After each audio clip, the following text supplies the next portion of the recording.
Oh gosh. I forgot she does that. I didn't. I am good. with that. We can start from top down. Oh, yeah.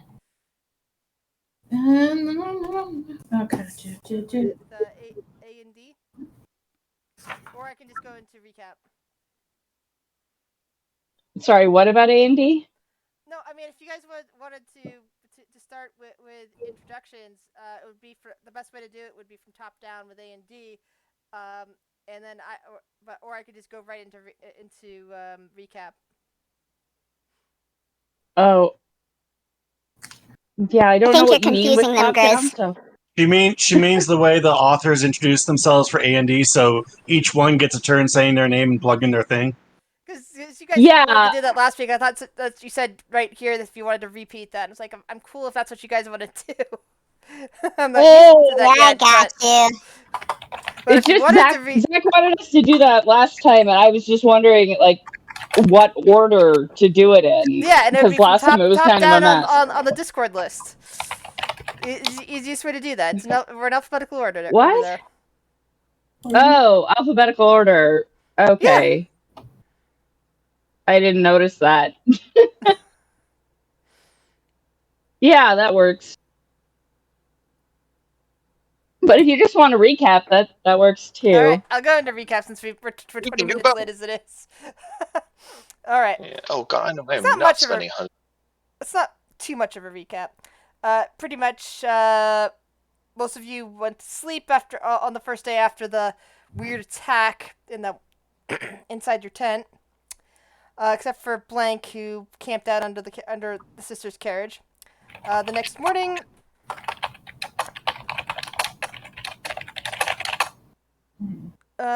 If you're gonna type, can you please mute? Oh shoot. Okay, sorry, I wasn't sure if you could hear that or not. Muting. Sorry, thanks. The next day, the mayor of Festive Gardens came by and told you that the circus was going to be banned from the area for this time going forward, given the panic that the sudden creature appearance and attack caused.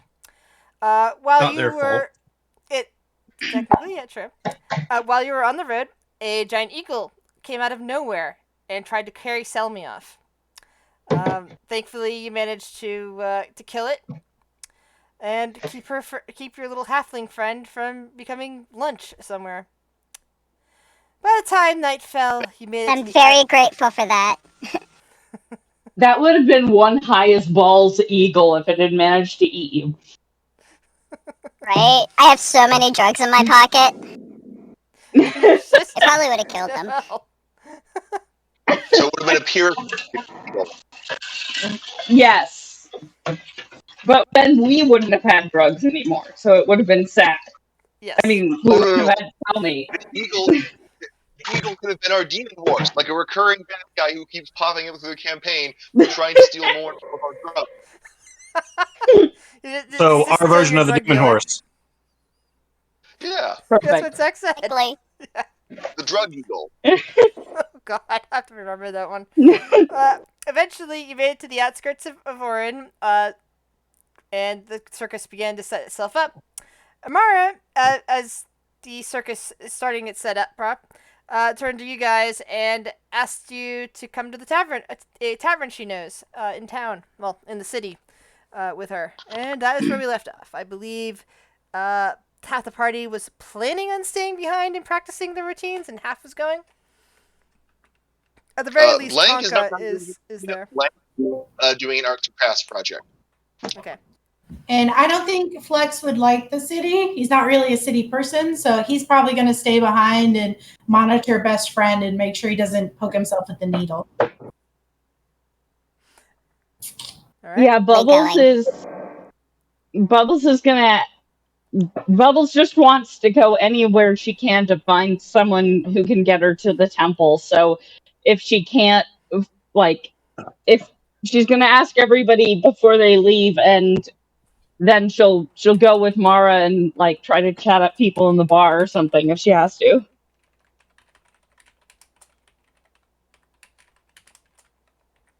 History checks now. What? Should we roll those history checks now?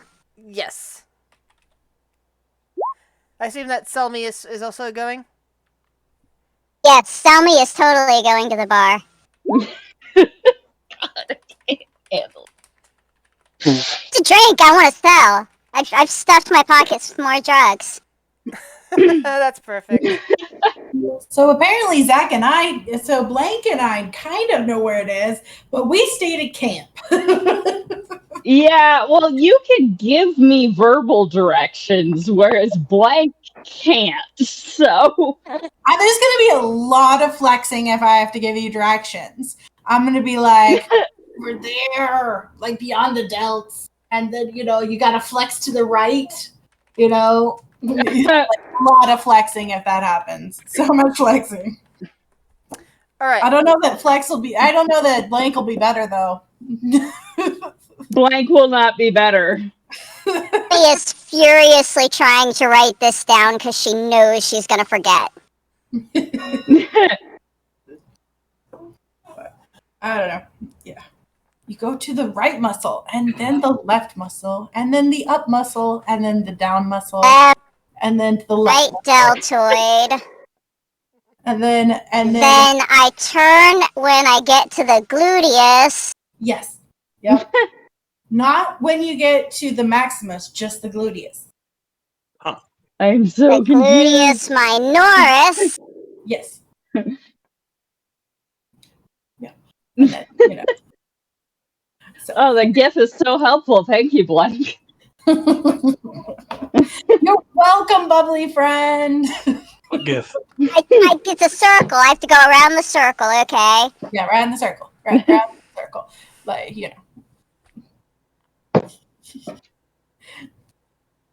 And then all right, I'll go to the pub and buy Mara a drink and see if she can tell me how to get there. If you see the delts, Her map, and it looks like somebody dropped a handful of spaghetti noodles. Like, that's her map. Pretty much. Okay. I mean, technically, the temple's probably on there somewhere. So here's how I like to do this when it comes to splitting the party, especially if there's multiple people in multiple places, not just one and one. Is to have the people that are staying behind, so that I can see what they're doing later, to go into the second Roll20 group. That way they can keep each other company. And when it comes to Kyle, you get to decide if you were going to wind up approaching the circus and go to the second Roll20 group with Queen and Zach, or if you're going to either intercept these two ladies, well, the three ladies, because Amara is also a lady, along the path, or going to run into them at the bar. Hmm. Alright, let me swap over. Where's...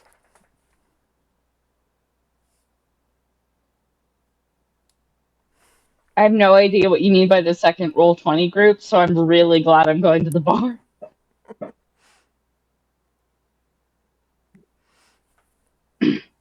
I think I'll go to the group that are staying at the circus. Yeah, I'll hop over Alright. there. Okay. So, the two of you follow your friend. Well, you're sort of a friend, acquaintance, Amara, through the streets, through a couple of interesting walls that seem to have been built at different ages, like, a few hundred years, a new wall, a few hundred years, a new wall, as the city grows and grows and grows. She eventually turns you into what looks like a shopping district of some kind. Although a lot of the shops are starting to shutter up for the evening. You see people in the streets, some of them carrying parcels, and Like, mostly trying. Right, that was the other thing I meant to ask. What time is it? It's evening. Do Okay. I see magic or herb shops?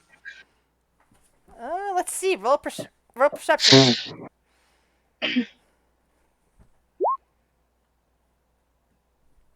Damn. Let's See see. the fuck out of it.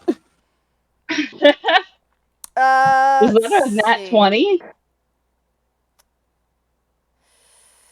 I do believe it's green, right? Green means natural 20? Yeah, Yes, green it means is. nat 20. That's awesome. While you're in the shopping district, you actually do not. However, you see arcane symbols on what looks to be a district divider, not far away, that you can tell is going into a district specializing in magic. Most So I could, likely- follow that like a roadmap later if I came Yes. back to this spot? Oh yeah, you know exactly how to get there. You know exactly where it is on whatever map or mapping system you have. And even if you didn't have a map, somehow you would remember exactly how to get to the magic district. Some sauce. But it looks like this Okay, city. I'm gonna file that info away for later. That looks like this city, at least from what you can see of the shopping district, keeps its magical stuff in another section. Possibly just to keep everything sorted and organized, but who knows? Well, okay. If I roll a perception, can I see if I figure that out and then wonder if I can look for a temple district? Go for it. Roll perception. Okay. Perception. It's wisdom based. I'm fucked. All right. Okay. So you gaze around the Slightly shopping district, and you're not seeing any clear examples of any temples, at least not here. And you're not seeing any district dividers anywhere nearby you that might indicate religious in theme. And you look at the skyline and don't make out any distinctive temple arches or anything to lead you the way. Balls. Okay. Can I ask Amara if she knows where the temples, where I can get some healing at a temple? Sure. Okay, I'm gonna ask her. Yeah, I asked. Okay. I know it's still kind of frowns and taps her chin for a moment. Thinks, I don't know where it is, but there's supposed to be some kind of grand cathedral. Well, we could ask Mystic when we get into her tavern. She'll know probably. Awesome. Lead on. She smiles and brings you to what looks like an alleyway here in the shopping district. We're gonna get mugged. A non-distinct one, except for a perception. You can roll another perception if you like. If the natural 20 if that was still carrying me. All right, yeah, I guess we could say that's still carrying you. It doesn't look like this is a terrible alleyway, but it looks like it's not quite as popular as the main thoroughfare. It's more like a side street. And you see, if you rapey though, right? No, less rapey. This looks more like I don't know what the best description is. It's just like a non-rapey, just imagine you're in a quaint town, where there's all the shops on the main street, and then there's that little out of the way shop or a little out of the way eatery that's around a corner. It's pretty nice, but nobody but the locals really know about it, sort of place. Okay. Gotcha. It's more like that. It doesn't look like a rapey big city alley / side street sort of place. It looks more like the quaint little out of the way shop that doesn't make much money, but the locals know it's there and occasionally go in sort of place. Okay, it's like a cobbled European city alley kind of thing. Yes. Somebody's not going down no rape alley no matter how many drugs they want to buy. I love it. Will she go down the beer alley with two other people? I mean, yeah, it's a business opportunity. She doesn't drink beer, but okay, that's not she needs all hot. Anyway. She knows all heavy stuff. All right. So, there's a shingle out over a sign out over the door with a picture of what looks like a very red wine kind of coming out of a barrel. And there's a nice little sign, a nice little script that says Bloodwine Tavern. Ominous, but sure, what the hell. I need to get somebody to help me fix my face. I will go in to meet Mystic, who's the Yeah. bartender. Mystic, So, hold on. I oh. kind of there's all of these different little things that. Hold on, I need to find the right map. Okay, here we go. And I knew there was I'll do something else I forgot to perception. do. Always Okay, so the the case. second perception roll is about figuring out the tavern. Yeah. So, you guys are walking in, yes? Mm-hmm. All right. So you're in a decent space. It's not overly cramped. There's a couple of tables, a nice bar. There's a looks like a blonde woman already kind of passed out at the bar, kind of like there's her head down. And there's a dark-haired young woman, kind of like very, very pale in skin, standing behind the bar, kind of wiping it at the rag. She looks up as you come in, and she smiles and kind of waves her hand and says, "Amara, hey, it's been a year, I think." And Amara smiles and kind of pulls you two forward and says, "Oh, hey, Mystic. Yeah, I joined the circus. Well, all the way down in Rivenwood, actually. After they came by, and well, these are some of my new friends. This is Selmy, and she gestures at you, and this is my friend Bubbles. A little I give her like my biggest childlike smile and be like, "Hi,